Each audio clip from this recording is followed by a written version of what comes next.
Hallelujah. खुदावंद के मुकद्दस जलाली नाम में आप सबकी सलामती हो। खुदावंद का शुक्र और इसकी तारीफ करते हैं कि खुदावंद ने आज एक और दिन हमारी ज़िंदगियों में दिया है। उसने हमें पिछले दिनों में, सालों, महीनों में उसने संभाल कर रखा और आज का ये दिन दिया ताकि हम इस दिन में खुदावंद के घर में आए और उसकी इबादत और उसकी प्रस्तश करें। हमारा ईमान है कि खुदावंद ने हमारी सारी प्रस्तश को जो है वो कबूल किया है और वक्त आता है कि वो हम सबको बरकत दे। हम खुदावंद का शुक्र करते हैं कि जो बरकतों का बानी है, जो बरकतें देने वाला खुदा है, वो हमारे दरमियान में मौजूद है। हम खुदावंद का शुक्र और उसकी तारीफ करते हैं। Praise God. खुदावंद का शुक्र और उसकी तारीफ हो कि खुदावंद हमेशा हमें अपने कलाम से सैर करता है, अपने कलाम से हमें हमारी पालना करता है और हमें संभालता है। हम जब खुदावंद के घर में आते हैं तो हमारी ख्वाहिश ये होती है कि हम ज़्यादा से ज़्यादा खुदावंद की कुर्बत को हासिल कर सकें, खुदावंद की हजूरी को हासिल कर सकें। और यही हमारा एक आने का मकसद होता है कि हम खुदा के नज़दीक और उसके करीब हो जाएं। याद रखें कि खुदा का पाक रूह जो है वो इस दुनिया के अंदर खुदा की मौजूदगी को ज़ाहिर करता है। खुदा का पाक रूह जो है वही है जो खुदा को हमें दिखाता है कि खुदा यहां पे मौजूद है। और जब कलीसिया के अंदर पाक रूह की मौजूदगी होती है तो फिर हमें पता चलता है कि खुदा यहां मौजूद है। Praise God. तो खुदा जो कि तस्लीस का तीसरा मेंबर पाक रूह है, जब वो हमारे दरमियान में मौजूद होता है तो फिर खुदा मौजज़ात करता है और खुदा अपने कलाम को साबित करता है।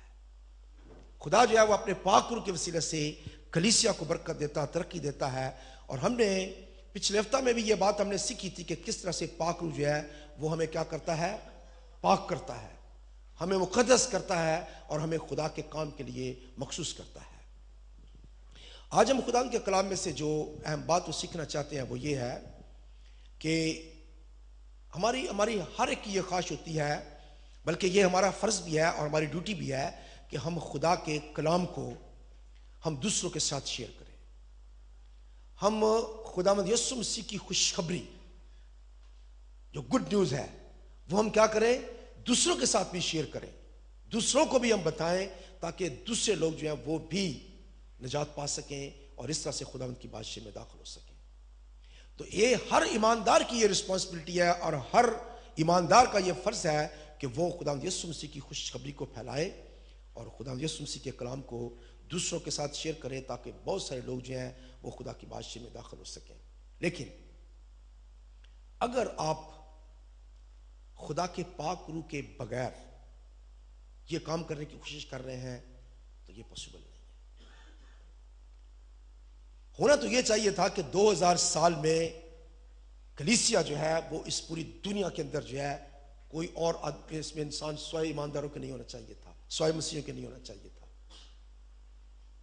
लेकिन क्या है, मसीहत जो है वो बढ़ने की बजाय वो कम होती और बाज ऐसी जगह पे हम देखते हैं कि कलीसिया धीरे धीरे धीरे जो है क्रिश्चियनिटी जो है वो खत्म होती जा रही है।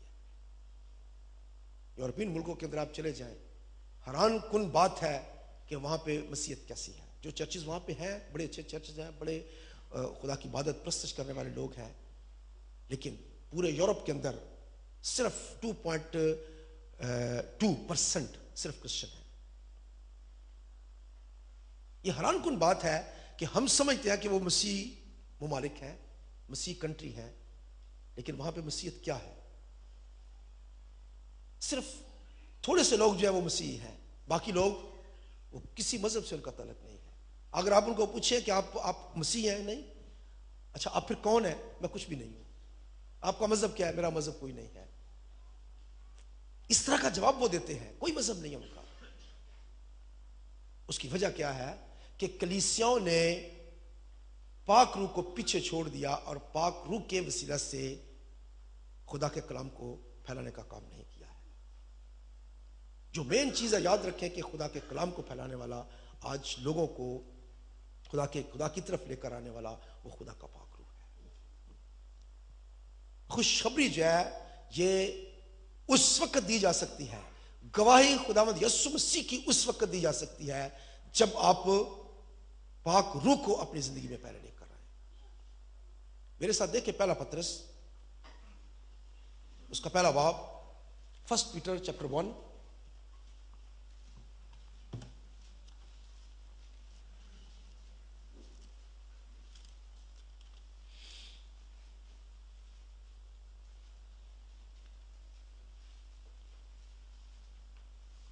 اور اس کی پڑھیں گے جی 8ویں آیت سے پڑھیں گے جی۔ اس سے تم بے دیکھے محبت رکھتے ہو، اور اگرچہ اس وقت اس کو نہیں دیکھتے تو بھی اس پر ایمان لا کر ایسی خوشی مناتے ہو جو بیان سے باہر اور جلال سے بھری ہے، اور اپنے ایمان کا مقصد یعنی روحوں کی نجات حاصل کرتے ہو۔ اسی نجات کی بابت ان نبیوں نے بڑی تلاش اور تحقیق کی جنہوں نے اس فضل کے بارے میں جو تم پر ہونے کو تھا نبوت کی۔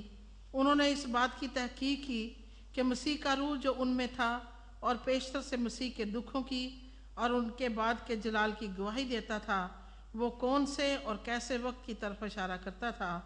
ان پر یہ ظاہر کیا گیا کہ وہ نہ اپنی بلکہ تمہاری خدمت کے لیے یہ باتیں کہا کرتے تھے، جن کی خبر اب تم کو ان کی معرفت ملی، جنہوں نے روح القدس کے وسیلہ سے جو آسمان پر سے بھیجا گیا تم کو خوشخبری دی، اور فرشتے بھی ان باتوں پر غور سے نظر کرنے کے مشتاق ہیں۔ بس جی، پریز گاڈ۔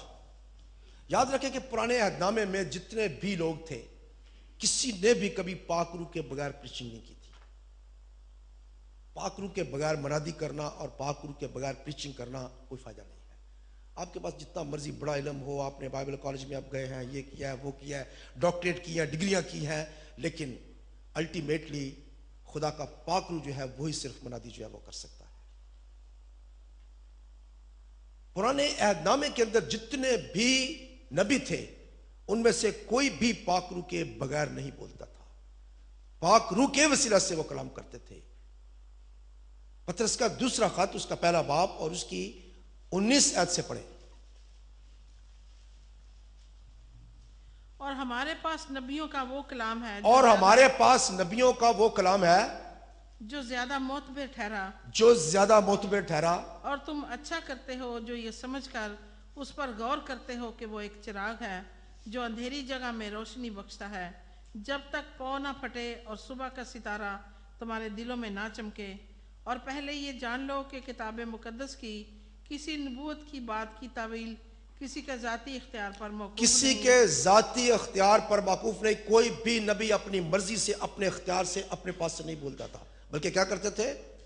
کیونکہ نبوت کی کوئی بات آدمی کی خواہش سے کیونکہ کبھی نہیں نبوت کی کوئی بات ہوئی، آدمی کی خواہش سے کبھی نہیں آدمی کی خواہش سے کبھی نہیں ہوئی، بلکہ آدمی روح القدس کی تحریک کے سبب سے خدا کی طرف سے بولتے تھے۔ بلکہ کیا کرتے تھے؟ وہ روح القدس کی تحریک سے خدا کی طرف سے بولتے تھے۔